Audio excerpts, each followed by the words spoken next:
Janardhan. Thank you very much. I'd like to be able to share my screen. Please let me know once you can see it. Yes, visible. Yes, we can see. Okay. So once again, I'd like to thank GEMEC and very particularly Professor K.G. Suresh and Professor Ujjwal Kumar Chaudhary, both of whom I've known for quite some time now. And of course, my dear friend and colleague Ghazala Yasmin. We see a lot of new hopes in the kind of work that we want to do together. And also to all the very august panel of speakers. I'd like to start. Can you make the screen full? It will be easier to read. I did. Did it not come? No, did it? No, yes, now it's fine. Okay. So this is about development journalism. And while we're talking about media and the marginalized, I specifically chose a vulnerable community, a social group, which comprises children. And of course, children comprise a great part of the population of India. Even if you're looking at disaggregated data across the states, both children and young people, they make for more than 60% of the population. I am looking both at places of urban centers as well as hard to reach communities. I'm looking at minority groups. I'm looking at specially able children. So I'm looking at the entire gamut of children, because children, despite having privileges and not having privileges, also are subjected to various kinds and acts of violence. And the way we have been reporting on them is the journey that actually I had taken to try and see how to walk along their journey and try and look at reporting in a different format. So I'd like to start in 2012. I was in Assam. And we've been hearing every time, as my earlier speaker already said, that news in print remains with you. It is something that that resonates even after you have read the editorials, or you've seen the television, or even received WhatsApp messages. And all the names are changed for sake of confidentiality. And this was not a new instance.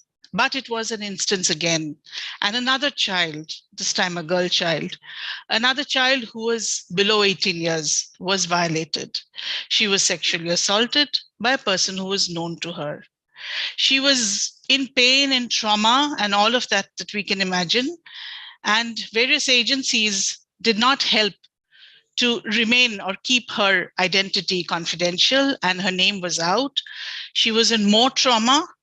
And of course, we were having media trying to, come up with maybe breaking news, or come up with a little bit of scoop, come up with some insights. And of course, she was thrust with more questions, and more intriguing responses were asked from her. And in this way, children, and that child too, got violated twice. And that is where I started thinking that something has to be done here. It's not always that media is not being able to understand. Perhaps there is an issue somewhere. Maybe we need to understand and find out what is that back room in the media. How is it creating an enabling space for that reporter who has to probably, capture that news, because it's going to get viral very soon, and she or he has to file the report. These kinds of violences, where the victim or the survivor is often made to question what happened, why it happened, and that gets featured, which is not the case for who the perpetrator was, or who or what failed her or him. What was the system? Where was the policy? Where was the law? If it was there, could it not be enforced? If there were protection or safety nets, what happened? And what happens to people whom we consider as our own, and we fail children? So I started interacting with media one-on-one. I went to media houses because it was my new assignment duty station in Assam. I was trying to get oriented with them, acquainted with the landscape there of the various challenges that were already there in the state. And I began to reason with them. What was it that was playing in their minds when they started reporting on these issues?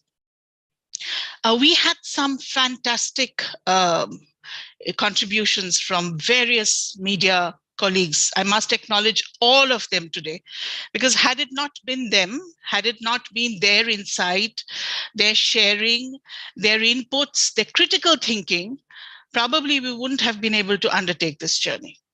So my journey started with Tejpur University, where we brought them together, a cohort of media, very senior people, and we tried to show them how children had developed their own version of the ethical guidelines for reporting on children, which is a document which can be found out, which is part of the UN, which is now already subscribed by the POCSO Act, the Prevention of Sexual Offences Against Children, which was already there by the Press Council guidelines, from the Press Council guidelines.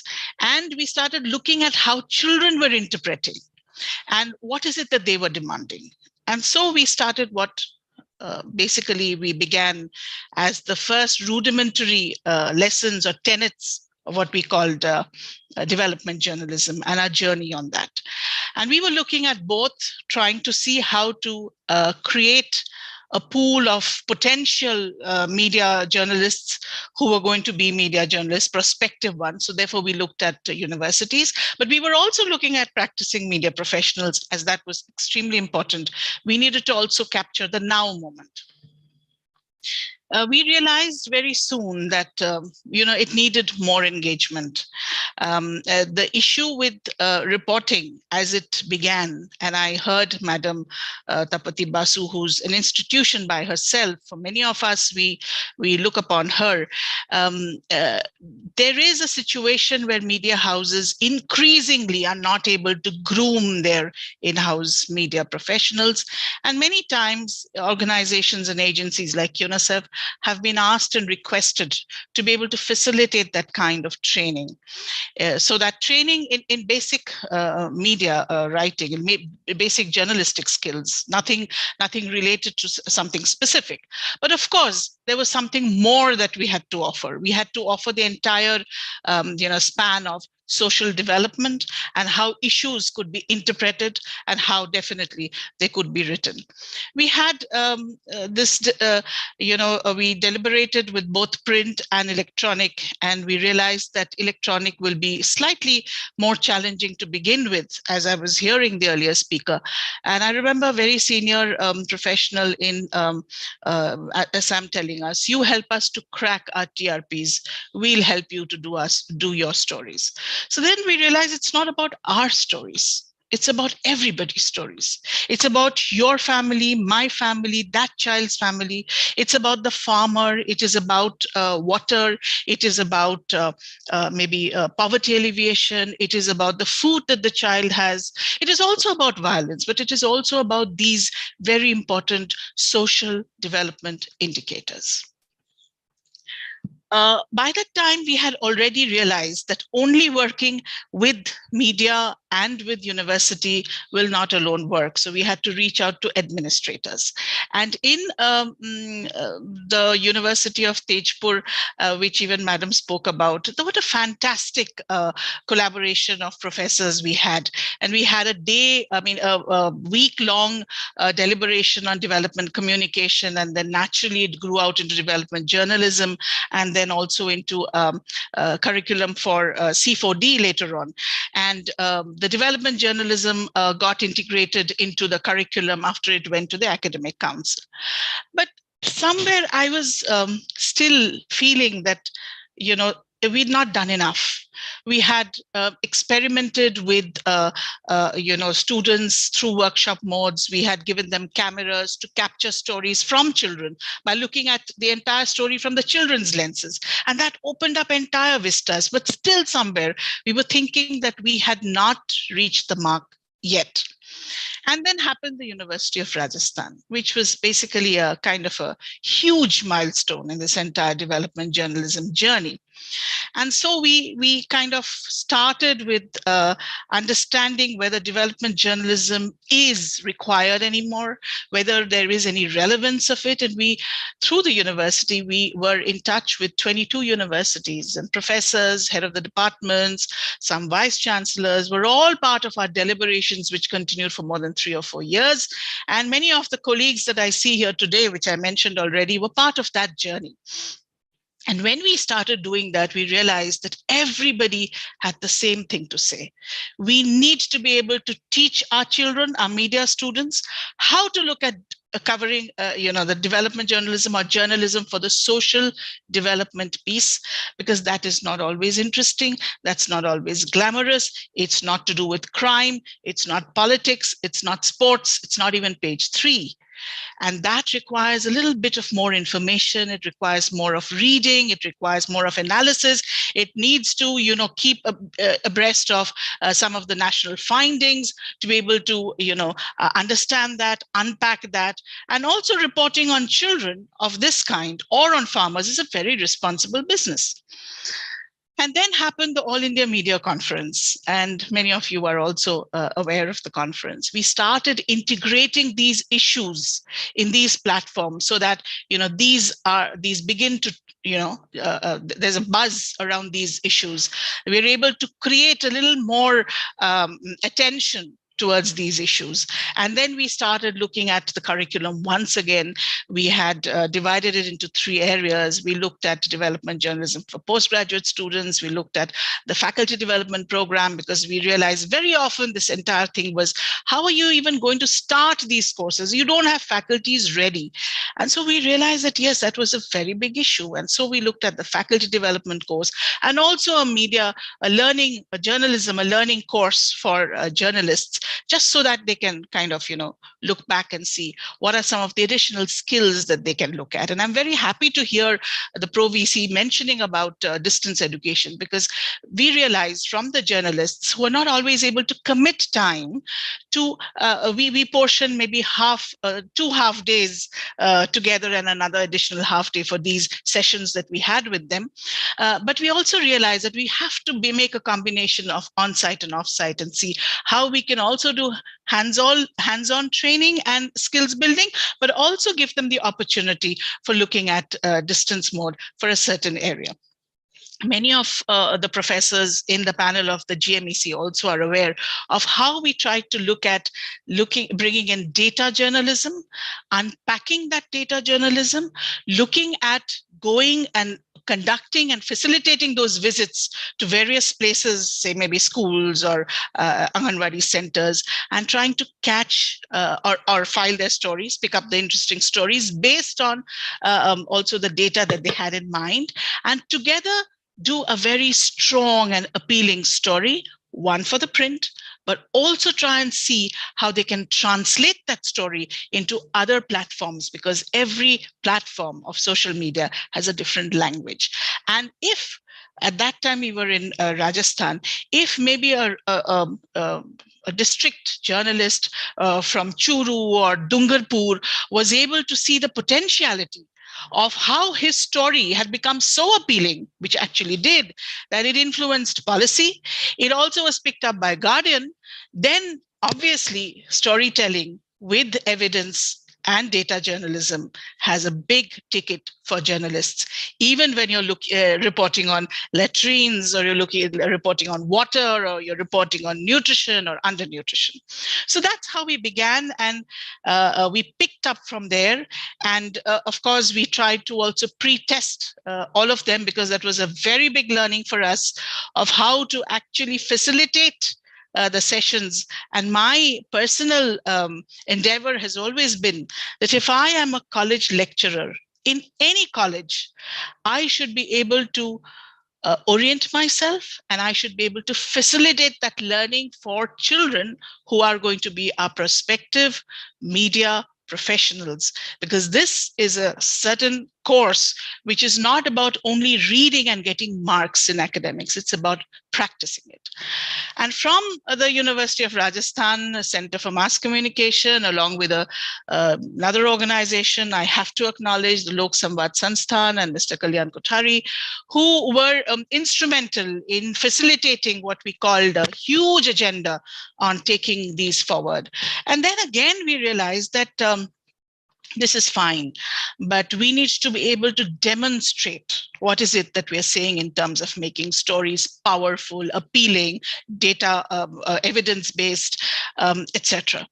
So we looked at media fellowships, and we had a few fellows who actually began to throw more light on some of the issues that we were collectively thinking of doing research on. And based on that research, they were going to write their articles, which had to be published. And only those published articles, if they were published, then they would be recognized as part of the fellowship.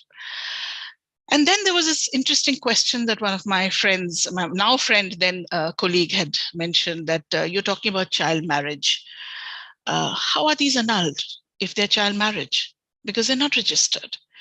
So these are very simple questions, but it begins to question the entire fabric, the system, the structure. How are we looking at positioning ourselves when we're trying to talk about ending child marriage? And many of you know that both in Rajasthan and now also in West Bengal, child marriage incidences are rising, of course, for very different reasons, because we have a whole lot of social norm questions very differently placed in Rajasthan and West Bengal. But the issue is there. And therefore, with that issue stems other issues which are connected with low birth weight children because of early pregnancies, or we realize there are teenage pregnancies, and that's proxy indicator, etc., etc. And that opened up another vista, that not looking at only city-bred journalists, but we need to reach out to district journalists, and who basically did not really think that their reporting could actually be picked up by their national houses, and theirs could be actually the editor would be calling them and congratulating them. But so we started the mentoring process. The mentoring was essentially done by more senior media people who had maybe 2 or 3 mentees. And many of you may be knowing that the mentoring program globally has also picked up, something that we didn't know when we started. In fact, the first initiative we failed because we were trying to see how to do the mentor-mentee. But then the next initiative was so super successful that this guy who was there from, I think it was Churu, I can't remember, or Gangaram, I cannot remember, but he was working on water, and he was completely astonished when, after his article was published, he got a call from they call them district collectors, and wanted to know exactly what the report said, and he made amends immediately. And there was this entire issue about, many of you know that there are water scarce districts, and ODF, or open defecation free, cannot happen without access to water. So this entire storytelling became so interesting that journalists began to see that Zing thing, because earlier on they didn't really realize that this is also possible. And so we realized with that we were able to at least make a beginning about looking at not only children being reported against violence, but also about other issues. And through that, we also brought in that entire concept of children's rights, because if a child is being violated, then there is a way in which that violence has to be reported. Of course, it has to be reported, but what is it that we can do to not further traumatize the child or not further commit another act of violence? But at the same time, we bring in issues, we bring in the entire structure, including policies and the framework and the legal discourses, to see where and how the child can benefit, and why perpetrators are continuing to do so, and where are the gaps. Before I conclude, I must say that these entire curriculum that we developed with due regards to so many professors, so many practitioners across India, so many administrators, including vice chancellors and broadcast association, they're countless. I am totally so grateful to all of them. But I'm also grateful that ever since I landed in Kolkata, which has been my home for so many years, but I was outside the state for more than 12 years, and many dynamics, they keep changing, but I was welcomed back into the fold with the same enthusiasm that I had seen when I was leaving. And there were some of them were known to me, but there were a lot of other friends that I had already picked up and made met, and we continued to have the relationship. We started with the press club, and Ghazala knows that there are efforts to bring in more universities. As I said, I want somebody in the Canning College, a lecturer, to be able to understand development journalism in the same resonance that many of us are beginning to be able to do. We brought in a 13-part media series to question some of the areas that we wanted to look at, to bring in minds to think and reflect about it. And many of them were connected with children. We are hoping that through time, we should be able to, try and reach out to universities. This is our initiation. And I'd be very grateful if some of the stalwarts like Professor Tapati Bose can also guide us in the entire initiative. We have many of them like Snehashi Shur, who's the president of the press club. We have Uma Shankar Pandey, who's not here today, but also part of this council. We have, of course, Ujjal Chaudhary, with whom I have also had some conversations, and KG Suresh continues to be an inspirator to many of us. Before I say thank you, I have this one important thing to, leave in all your minds, that reporting is important. For us, reporting is more important when it has to do with violence, and making that reporting more credible with facts, but also with the knowledge to know how to do that storytelling, how not to further perpetuate violence, but to bring out certain critical questions where we can, pose people who are in the echelons of power and decision makers to actually reflect on that news, which, according to my earlier speaker, it remains with us. And that is something very important. Thank you. Fabulous.